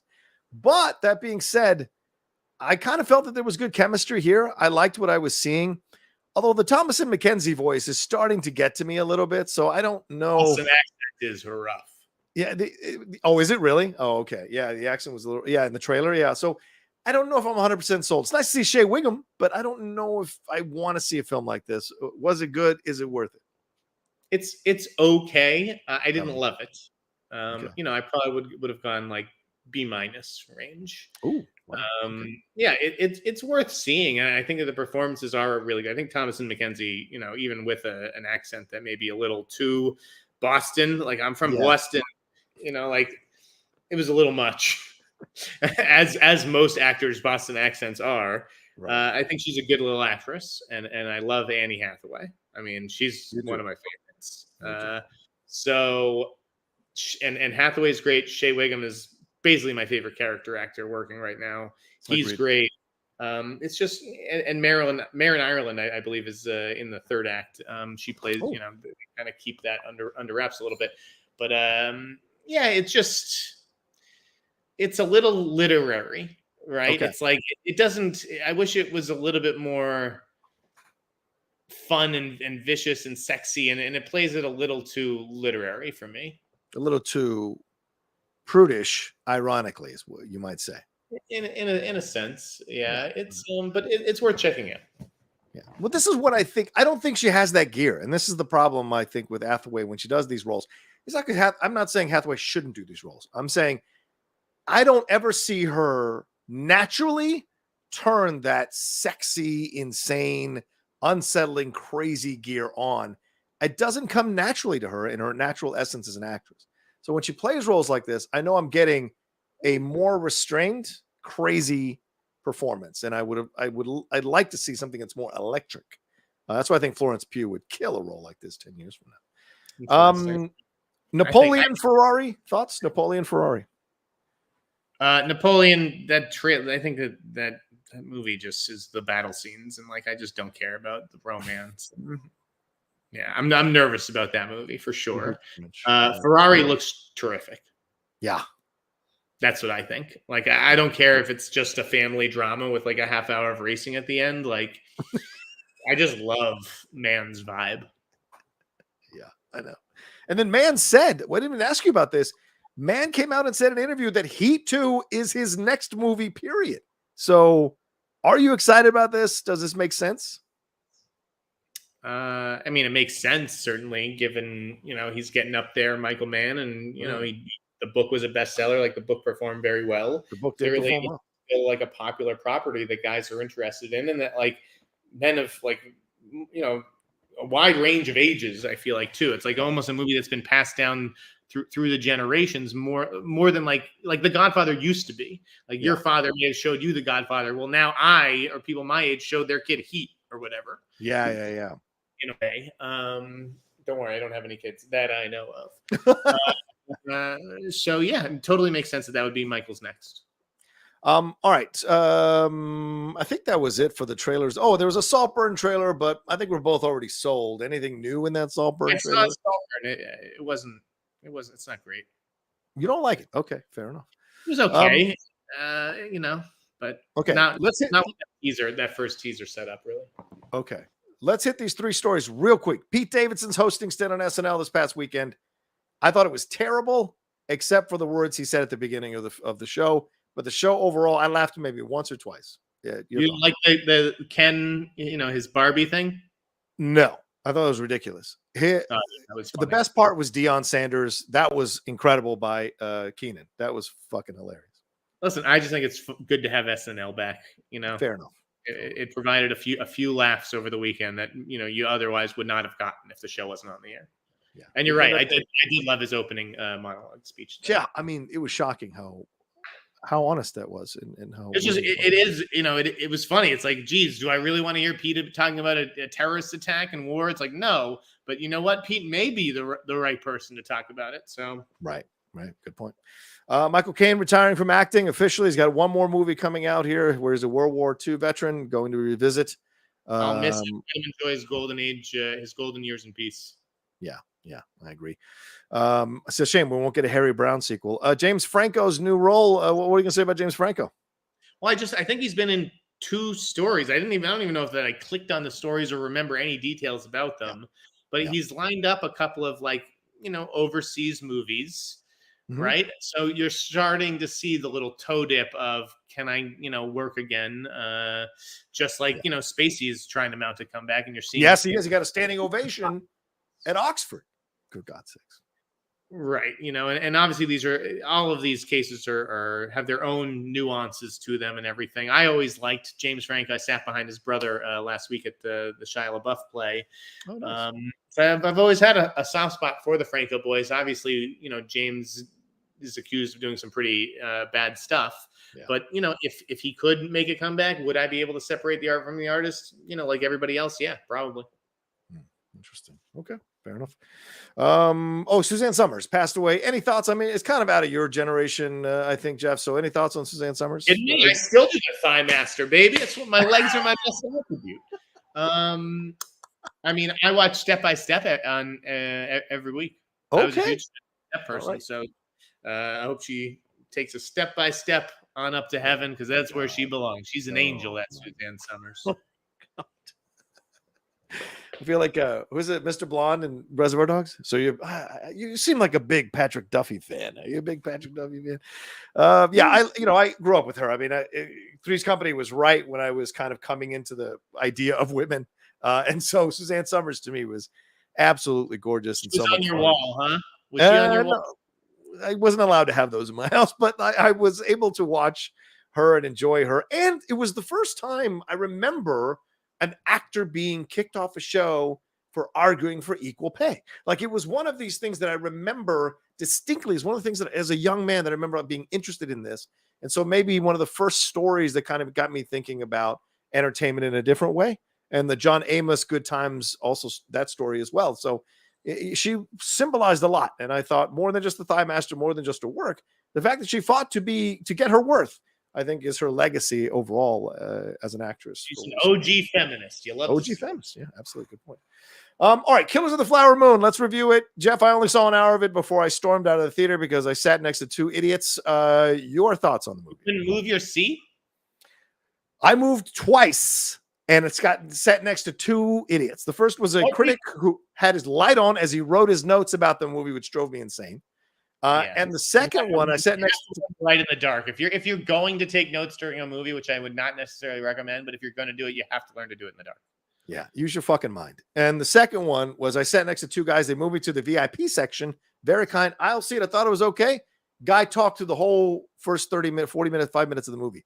Ooh, oh, she's dead. Oh, I hate that. Ooh, that's so racist. And I was like, I'm going to fucking shoot myself. So I left the theater. I said, I'm going to go see it by myself. You got a big, bold voice. Why don't you use it? No, because I get in trouble in movie theaters all the time because I do that. I got in a fight with an Army guy 3 weeks ago at the Creator screening because he thought I was in the wrong seats. And I said, bitch, I'm a critic and in the Army, so I'm not in the wrong seats. And we got into it for about 10 minutes. That's exhausting to me, Jeff, at my age. So I didn't want to get into it again. That's true. You're down in San Diego where, you're dealing with military dudes. And it's just crowd, but waiting for me outsid with fucking if anybody's talking during a movie, you can bet that they're going to get a little visit from the SNEIDER Fair. Fair enough. All right. So anyway, the first hour though for me, fantastic. Yeah. I was loving it. So Jeff, go ahead. I love that first hour. Listen, I'm sure everybody loves that first hour, and then it keeps going and going and going and going. And I could say going for another 30 times because that's what it does. It's 3.5 hours long. I have a piece coming out on lamag.com if it isn't already up already. Movies are not 3.5 hours long. Okay. If you want to tell a story that long, make it 4 hours, make it 5 hours, and just make it a limited series. Okay. That's really what you want to do, isn't it, Marty? Like, you just want to make a limited series that's on the big screen. This is not an acceptable length. That is why no legacy studio would pay for this movie. Paramount is distributing it, but Apple paid for it, right? Along, with the Imperative got the rights.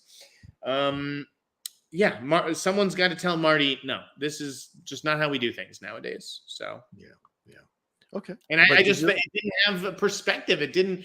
What story are you trying to tell in this 3.5 hours? Whose story are you telling? Are you the right person to tell it? I was just underwhelmed. Okay. Did you see one of the Osage consultants there at the red carpet, kind of giving their point of view? I was really surprised that was allowed to go out, because normally, studios can be publicists can be quite on top of people.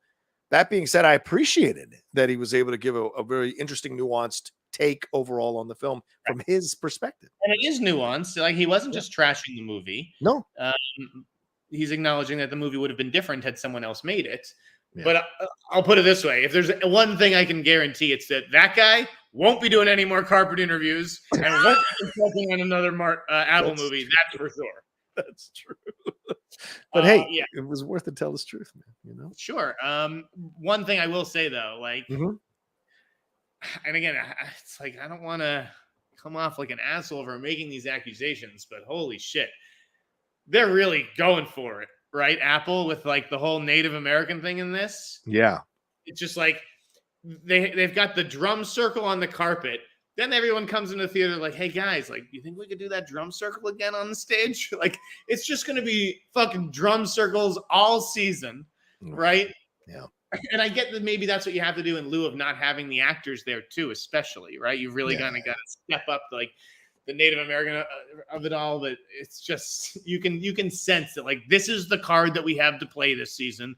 We're Oppenheimer is the white movie. We are the Native American movie, and that is what we will definitely be this season. Yeah. You know what I'm saying? Yeah, but, quietly, some critics are calling out that Marty made a big deal about rewriting the script, and it was going to be told from the Native American perspective. And it shows in the movie. Yeah, and I saw Grace Randolph's reaction to it as well. I was a little like, oh well, let's see. But no, a few people have been saying how he said it was going to be from the Native American point of view, but it is still very much from the white point of view when you go see this movie. So that's an interesting situation. And I will agree to that, because I saw the first hour and I definitely was focused more on DiCaprio's character and De Niro's character. And I thought Lily Gladstone was doing great work, and I was interested in her family, but I was still focused on what the story of DiCaprio, what is the motivation, what is the whole point of this?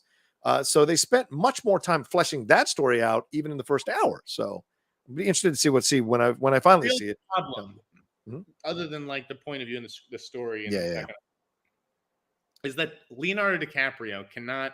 He's a great actor. He can't play stupid.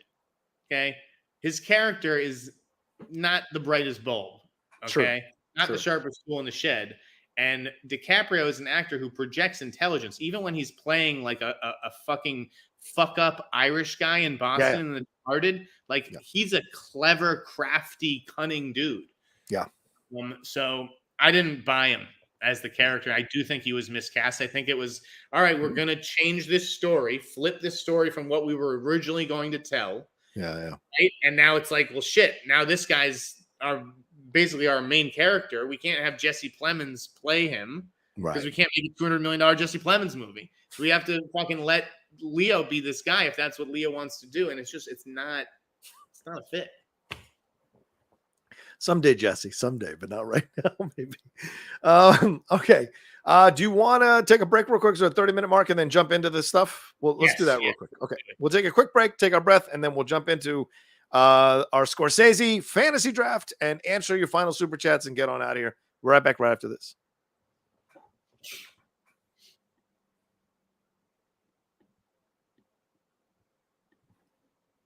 All right, Jeff, in celebration of Killers of the Flower Moon coming out and our love of Martin Scorsese movies, both past and present, Your thoughts? How are we going to work this fantasy draft? How are we going to do this thing? What's the coin flipping? Let's get it. All right, so we're doing a Scorsese character draft. I think was it The Ringer who put out that? Yes, 81 characters. The Ringer. Right, 81 characters ranked. Now, naturally, they got it all wrong. But John and I are going to draft. How many do you want to draft, John? Because we're already an hour and a half into the show. Do you want to just fair enough. A piece instead of 15, or what do you want to do? Yeah, 10. Let's do 10 because I have 24 choices. So and you have 32. So I can do 10 or 12. All right, let's do 12 then. We'll do 12. 12, Okay, 12 people, 12 characters. And again, we're going to do 1 and 4, 2, 3 split. And then you guys can tell us who got the better characters at the end of the day. But let's keep it, let's keep it moving. Let's do maybe a sentence or two, a brief explanation for why we're choosing each person, and then moving on. Okay, so who is going to go here? I'm going to flip it. Heads or tails? Tails. It's heads. Yeah. So what do you? What's the choices? 1 and 4. You want the 1, 4 or the 2, 3? I will take 1, 4 all day long. All right, go ahead. Then you're up. All right. Number 1, Henry Hill. I mean, how can it not be Henry Hill, for God's sakes? Goodfellas, one of the best movies ever made, maybe the crowning achievement of Martin Scorsese's career, and a star-making turn for Ray Liotta, who had been a character actor, came in, begged for the role, fought for the role, argued for the role, and then killed it and delivered one of the most memorable performances, the late, great Ray Liotta. That's my choice for number 1. It's a good pick. All right, at 2, 3 then. Oof. Yeah. I'm going to go Travis Bickle from Taxi Driver. Yeah, of course. And this is tough for the third pick. I'm going to go oh boy, I'm going to go oh god. I'm going to go all right, I'm going to go Bill the Butcher. Oh, you sack of shit. Oh. I love Daniel Day-Lewis that much. Damn it. And, there's just something about Bill the Butcher where that's like the only reason to watch Gangs of New York and what makes that a watchable movie. I agree. Magnetic performance. So those are my 2, Travis Bickle and Bill the Butcher. Go. Yeah, for those of you who catch us late, these are the top 10, top 12 Scorsese characters for us. This is the draft that we're doing. So, all right, you sack of shit, man. You took Bill the Butcher. I had that at 4, locked in. So I will go with my number 3 then as my second choice, and that is Jake LaMotta in Raging Bull. I mean, that is the maybe the greatest performance of Robert De Niro's career. He's incredible. It's out on 4K and Criterion now, so you can really see the black and white. But his performance so poignant, so powerful, so moving. A lesson in moving from toxic masculinity to masculinity that is not motivated by violence and anger and rage. So an interesting lesson, an interesting film, wonderfully directed, but his performance is the standout of that movie. All right. I am going to go with Karen Hill. Ooh, nice choice. I had to represent Goodfellas, which you guys can see behind me. Lorraine Bracco is absolute fire in this movie. She's never better. Is the peak of her career. Yeah, Karen Hill. Okay. Do you get the name? Or we just go one-on-one now, one back and forth. Okay, so then my third pick. Last one was Jake LaMotta, right? Okay. Jake LaMotta, yeah. So I'm going to go back-to-back De Niro on this one, just from the order I have. Max Cady and Cape Fear. I mean, you want to talk about a guy who really personifies the word evil, E-V-I-L in capital letters.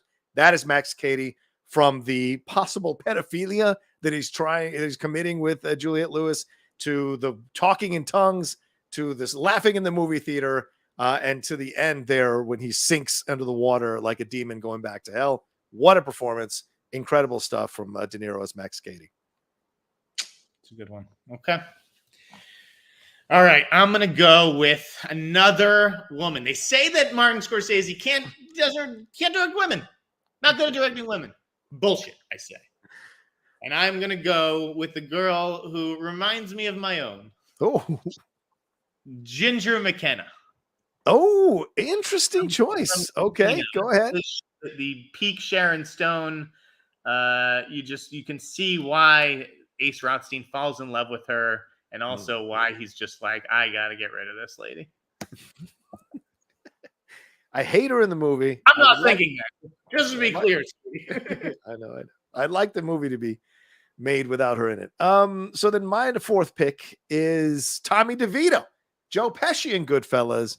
I mean, one of the scariest characters you're ever going to see. And this was a nice turn to see something like this in Joe Pesci, the beat up brother in Raging Bull, the comic relief in Home Alone. To see him play a role like this that was super scary and unsettling, I thought he was incredible in it. And nobody has a better death scene in any Scorsese film than he does, for God's sake. All right. Okay. I'm going to go with Sam Ace Rothstein because nice. He's just like a great Jewish protagonist. I love the way he dresses. Yes. He gets the chicks a blonde in the end, or maybe not in the end, but love De Niro's performance here. This is an underrated movie. I think we're both waiting until we get to the beret, thick dark glasses period of our lives, so we can really hang out and do what we're going to do. All right. So then my next choice would be Jordan Belfort. DiCaprio is Jordan Belfort. I thought this was maybe still, because I haven't finished watching Fire of the Moon, my favorite DiCaprio performance ever. I think it's so confident, so incredible, so wild, and kept my attention for 3 hours in a movie about Wall Street or stocks or whatever. So I thought he was incredible. And that's what I would say. It's my fifth choice. He's just so good. All right. My next pick, I couldn't not have Pesci represented on my list. So I am going to go for the third Casino one in a row and take Nicky Santoro. That was later on my list, but good choice. Any words on it? No, he's just going to take it. All right. It's an iconic supporting performance. I mean, he's amazing. I think he might be better in Casino than he is in Goodfellas. I know those are fighting words. Oof. But there are days I go back and forth on those two movies. I think Pesci's amazing. And obviously his death scene with his brother is just, it's yeah, maybe those are the two best death scenes in a Scorsese movie. That one and DeVito getting shot in the back of the head. All right, so I'm going to go back to De Niro, and my 6 is Rupert Pupkin from King of Comedy. I mean, what inspired Joker, Joaquin Phoenix and the Joker, there as well as Taxi Driver. I was really blown away when I rewatched this movie again over the last few years. And De Niro's performance is so commanding and funny and unsettling. He is the battering ram that will not take no for an answer. And that is what everybody fears, yet it's usually the people who become successful. So it's just a crazy commentary, and I thought he did a great job. Okay, I got to go back to De Niro. I'm going to take Jimmy Conway from Goodfellas. That last scene, where he's trying to get Karen in to look at the suits, the dresses and stuff. Yes. It's like, the one in there. Oh, my God. Chilling stuff. Love Jimmy Conway. Good choice. I'm going to go Iris Steensma, Jodie Foster's character from Taxi Driver. Like you said, you took my Karen, so I got to take Jodie Foster here. I thought, was she 14 when she did this movie? What incredible confidence and strength and ability to go toe-to-toe with De Niro, Keitel, whoever else was in the movie, make you feel for her so that by the end, you understand why he did what he did, but you also are unsettled by the fact that he did what he did because of her. So I thought she was great in that movie. That's what I give my number 7 choice. I'm taking you with my next pick. That's right. Johnny Boy from Mean Streets. Oh, nice choice. His character from Mean Streets is Johnny Boy. This is early De Niro. I have a soft spot in my heart for Mean Streets. I like Mean Streets more than Taxi Driver, more than Raging Bull. I've always really liked Mean Streets. So I'm proud to get Johnny Boy on my squad. Okay, I like that choice. Good choice. I'm going to go back to DiCaprio from Departed and take Billy Costigan. I thought he was damn good in that movie. A role I've never seen DiCaprio play. There was such a confidence to him, and his chemistry with Wahlberg was incredible. His chemistry with Nicholson was phenomenal, and Martin Sheen, and all of that. I just really enjoyed him throughout the movie, and was shocked out of my mind because I hadn't seen Infernal Affairs when what happened to him in the movie. So I love the performance. I love the character. He's great. You love rooting for him, I guess I would say. It's an underrated performance in that movie for sure. I'm going to stick with DiCaprio. Okay. And I'm going to go with The Way of the Future. The Way of the Future. Howard Hughes from The Aviator. I thought this was a bravura turn from Mr. DiCaprio. Ooh, And bravura. that was like a while ago. This is like 15, 20 years ago almost. Yeah, yeah. And, just very unlike a lot of Scorsese's other characters. Yeah, I don't disagree. My number 9 is probably going to shock you, but I'm going with Pacino as Hoffa. I thought he was great as Jimmy Hoffa in The Irishman. I love The Irishman. I've watched it now maybe 10, 15 times. Something about this film that I just can put on in 3 hours, disappear, and I love the world. But he put away the hooah and actually dialed in and created a character which he hadn't done in quite some time. And I loved him. And his chemistry with Stephen Graham was so great. And his chemistry with De Niro was fantastic. So this and Heat are the 2 things you need to watch when we talk about Pacino, De Niro. Amen to that one. All right, I'm gonna stay with the ladies. What can I say? I'm final choice. I got a weakness for the women, and that's why I'm going with the Duchess from Wolf of Wall Street, Margot Robbie. Just a lightning bolt on screen, and really plays to her sex bomb qualities. She's got great chemistry with DiCaprio, and I think it's a great performance. Yeah, we just finished doing that one on the Cinephiles, and rewatching her in that movie, you can tell that is a star in the making. Like it is, she's going to happen. The confidence she has is incredible. So then my 10th choice, as we're almost to the end of our lists here, is Jonah Hill, Donnie Azoff from Wolf of Wall Street. What a sick individual, but also incredibly funny to watch and magnetic and interesting, and just an Oscar-nominated performance, well worth it. And he was incredible in that film, and just as good as anything DiCaprio did in that film. And those teeth, for God's sakes, those teeth. So. Okay, there are a lot of other characters left. We only have 2 more picks. I need to represent the Scorsese movie that I worked on. Okay, all right. And that is The Departed. Oh, now, there's a whole bunch of characters to choose from. You've got Colin Sullivan. You've got Frank Costello. You've got Mark Wahlberg's Dignam.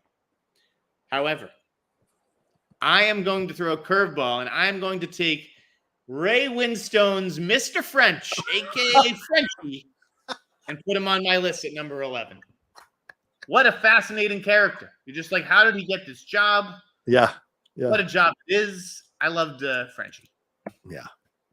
Even the deleted scenes are good with him in it. They're fantastic. So that is a great choice. I'm not going to deny that choice. All right. So then my 11th choice is one of the greatest comedians to ever walk the earth. And he was incredible in King of Comedy. That is Jerry Lewis as the character of Jerry Langford.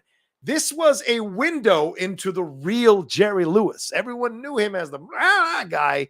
To see him play this real voice of his, subdued, and the kind of angry approach to the world and judgmental approach to the world that he had, it was an eye-opening turn and one of the best performances he has ever delivered as an actor, and I thought it was great. So he is memorable as hell, which is why he's my 11th choice. All right, John. Well, you get the last pick because you had the first one. Okay. So I'm just going to throw out all my mentions because you're going to get to take whichever one. So are you done? Did you do your 12 already? No, I have one more. Okay. But I'm going to tell you everything that was on the list. I put Molly Burkhart on my short list from Killers of the Flower Moon. I had Frank Sheeran and Tony Pro from The Irishman. I thought Stephen Graham is great as Tony Pro. He was great. He's on my list. I love James Woods as Lester Diamond in Casino. Just a sleazy skis-ball performance. I love Juliette Lewis. Yeah. What am I talking about? Juliette Lewis as Danielle Bowden in Cape Fear. Yeah.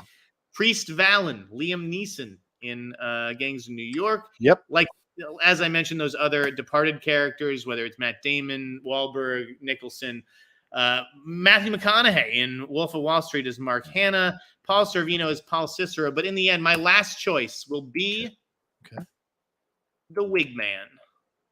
That'll be Morris from Goodfellas.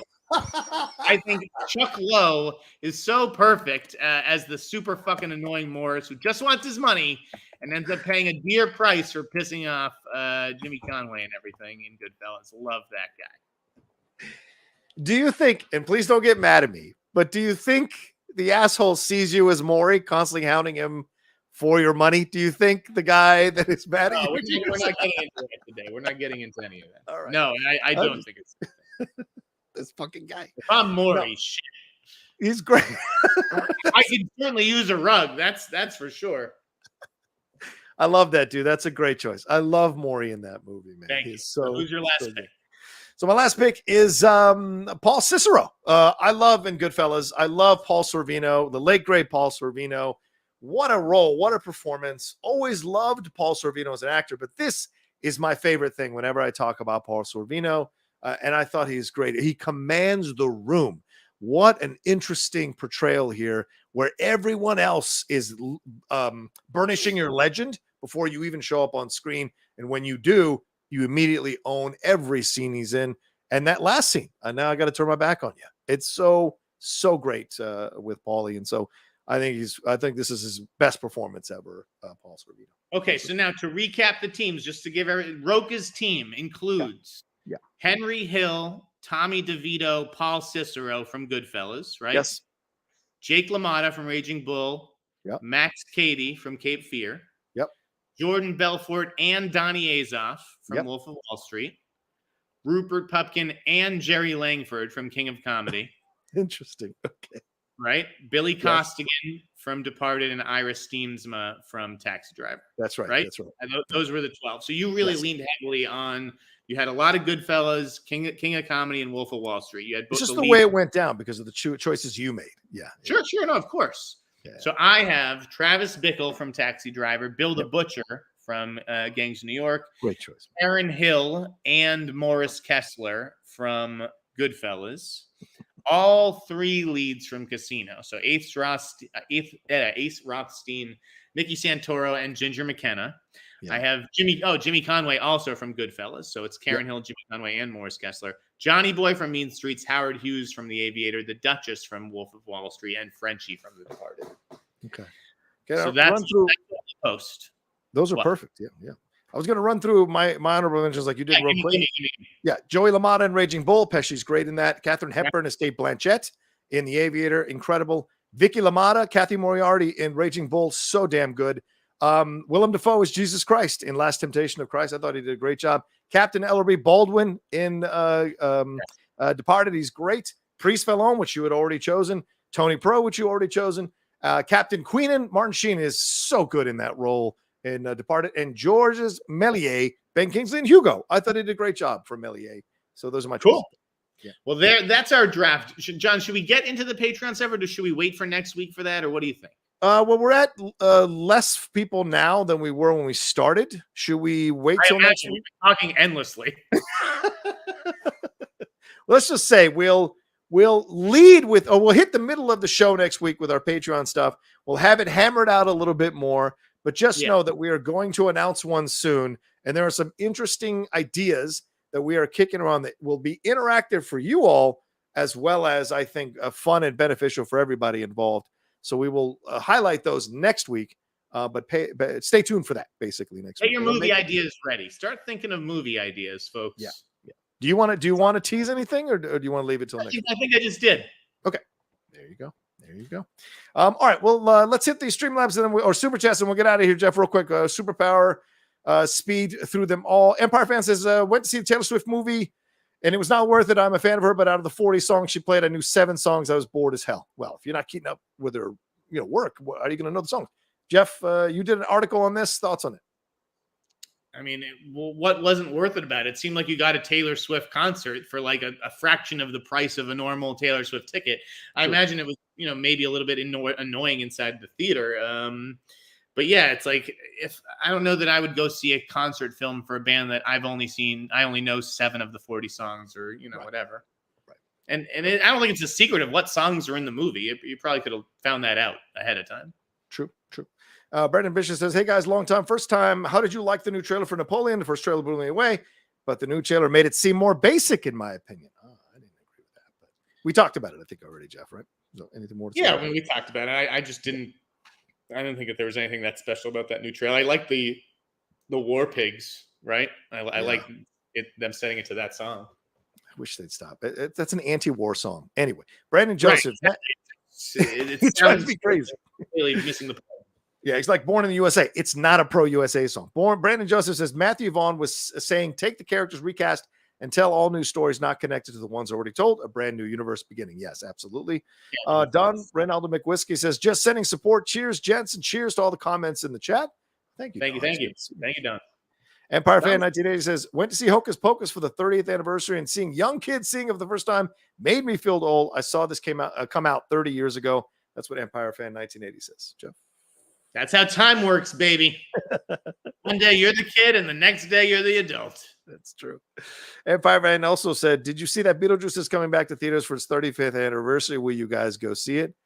Yeah, if I don't get in a fight with somebody, I'll go see it. I actually would go see Beetlejuice because it's been a while since I saw that movie, and I don't think I've ever seen it on the big screen, and I bet it would be pretty cool. I agree. I see some questions in the chat, but guys, if you want them answered, you gotta pay up. Yeah. Dan says, I was talking about MCU rebooted actors. My bad. Absolutely, Dan. Got it. And let's hit the Streamlabs. Oh, actually, let me take that comment down so it doesn't get confused. Alan Smithy says, a hot mic Patreon where I hang with Jeff and John and do watch-alongs of The Rocketeer and the Goonies. Sign me up. Also, how do you guys feel about Godzilla -1? It's the third act Oppenheimer wishes it had. Thanks again, guys. Yeah, I haven't seen anything on it. Have you seen anything on it, Jeff? Just that initial teaser, which I thought looked really cool. It was like, wait, are we getting a Godzilla movie this year? And I was like, oh, this is like a foreign production. Like it feels like, obviously, China and some other countries overseas have really figured out how to duplicate the American blockbuster experience. Yeah, agreed. All right, one last thing here. Brandon says, sup, guys? My favorite movie of all time as a kid was the movie Rad. Oh, the BMX movie. I remember Rad. Any action sport like movie you guys enjoy? Better Off Dead? I don't know. Jeff, do you have any? Wasn't there one called like Air Sport or something like that? It was like with rollerbladers, maybe. Oh, maybe. I remember liking, and maybe Seth Green in it. It was like a teen movie. Yeah. All right. And there was a redhead for sure. Yeah. Male or female? A guy. Okay. So you think it might have been Seth Green? Airborne. There you go. Brandon said it. Airborne. Oh, Airborne. Okay. Airborne. Yeah, I remember liking that. Interesting. I don't think I have anything biking wise or action sports wise. I don't think I have anything besides Better Off Dead or something. John's a premium Rush fan. Yes. Gleaming. I like Gleaming the Cube. That's what I like. All right. Thanks everybody for joining us. We appreciate it, Mally. Thanks for your Streamlabs, your super chats. Oh, I got one more. Devon Lutz says, what? No love for Charlie, Harvey Keitel, and Johnny Boy from Mean Streets. Did you just show up? Johnny was in the choice, Devon.